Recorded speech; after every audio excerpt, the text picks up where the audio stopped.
Fourth thing you must be is you must be an adaptable leader. Someone say an adaptable leader. Man, now this right here, if you're going to be an effective leader of the 21st century in a time of change, in a time of reformation and rebuilding, you got to be adaptable. What is adaptable? Adaptable means, number one, you have an ability to adapt, obviously. You have an ability to adjust. You have ability to be flexible.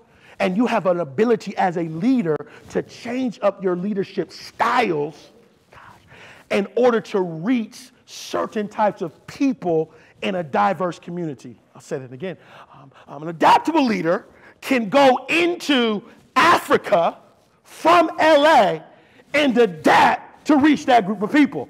Then they can fly all the way to China and go into China and reach that group of people. Then they can go to another environment, let's say Brazil, and they can reach that people. Como estás, mi llamo Joshua. Okay, so they can do the adaptability in order to meet these different types of people. And this is what you have to understand. We live in such a diverse community. We have political arena. We have the entertainment industry. We have business. We have engineering. We have higher ed. And if things work out the way they are projecting, there's a chance that you may actually have a job in each of these different arenas.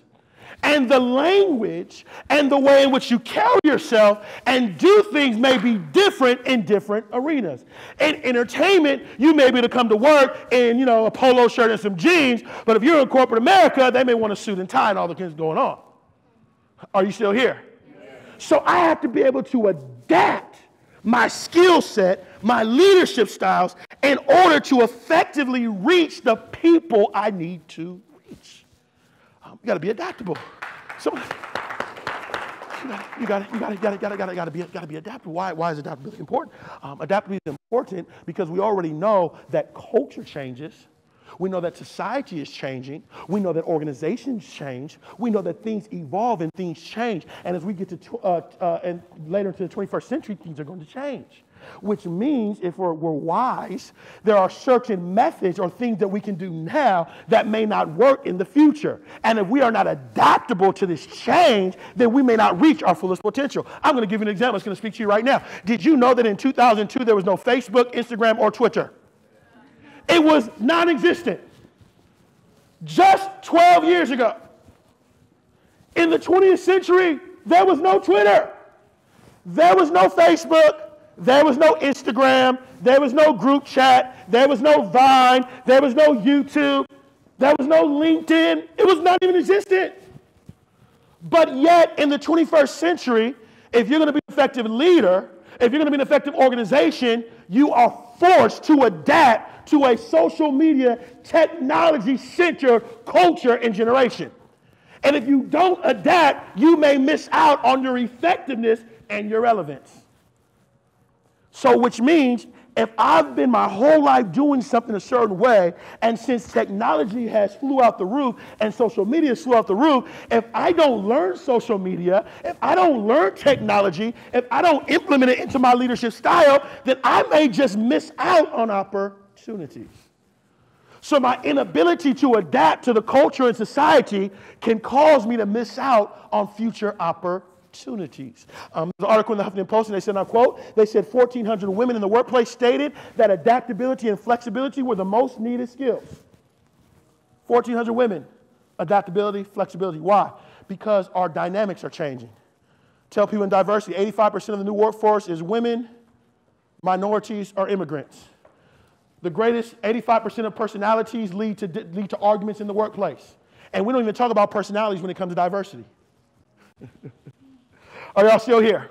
Yeah. See, diversity is so broad. Diversity is not just cultural. Diversity is differences. Sexuality, that's diversity. Philosophy, that can be diversity. Religion, that can be diversity. Gender, that can be diversity. And our workplaces are so diverse that if we don't understand how to be sensitive, someone say sensitive. If we're not sensitive to these differences, then it can affect us from reaching our fullest potential as leaders because we're not adaptable. Anybody remember Blockbusters? Yeah. Remember Blockbusters in 1998? I used to get the gummy worms and the drinks and the milk duds and the popcorn. And when you were in college and you were trying to make top ramen taste like steak, you could actually go on a $10 date. You know what I'm saying? Let's get a Blockbuster movie. Shit at home. Movies $4. popcorn's $5. Hey, I'm paying. And we can watch a movie. But you notice, this was a big, powerful organization. Everybody knew about Blockbusters. I mean, they were everywhere. But in the 20th century, something happened. In a matter of a decade, 12, 14 years, Blockbusters is non-existent. What company took out Blockbusters? Netflix. Why did Netflix take out Blockbuster? Because Netflix understood the change in culture and society, and they were willing to adapt. Blockbusters was powerful and was big, but yet they were too stubborn to change. And so what happened is they deteriorated because they were stuck in the 20th century and weren't moving in the 21st century. Now, this is a powerful truth, and you just watch what I'm about to tell you. In the next 20 years, you're going to see this happen. There will be major organizations today that will be nonchalant in the next 20 years because leadership is unwilling to change. They are not willing to adapt to a culture and a society. And if a company, if leaders, if people are unwilling to change, they will miss the boat. And today, Blockbusters is nonchalant. I don't even know where Blockbusters is at, and I travel all over the country. It's gone because they were unwilling to adapt. Now, Netflix was small. They weren't big right off the bat. They were chilling. They were small right here. We small group right here, but we got big vision, and we're about to adapt. So all the stubborn folks, keep being stubborn. You know why? Because they're going to set me up to receive what they used to have.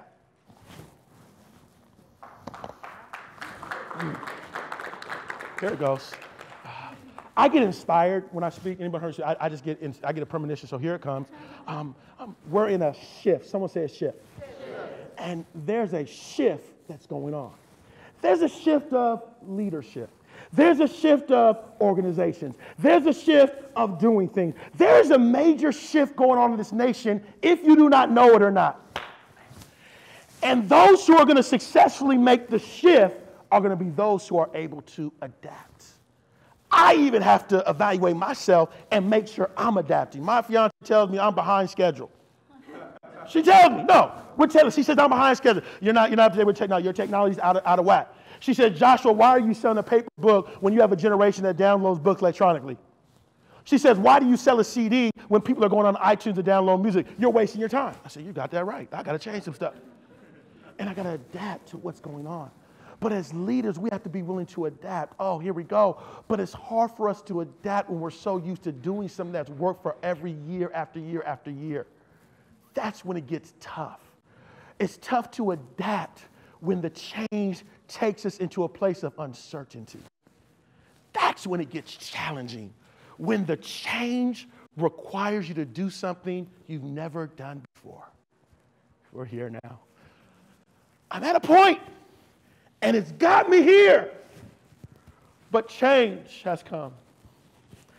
Shift has come. But in order for me to get out, I got to leave the comfortable and step into the uncomfortable.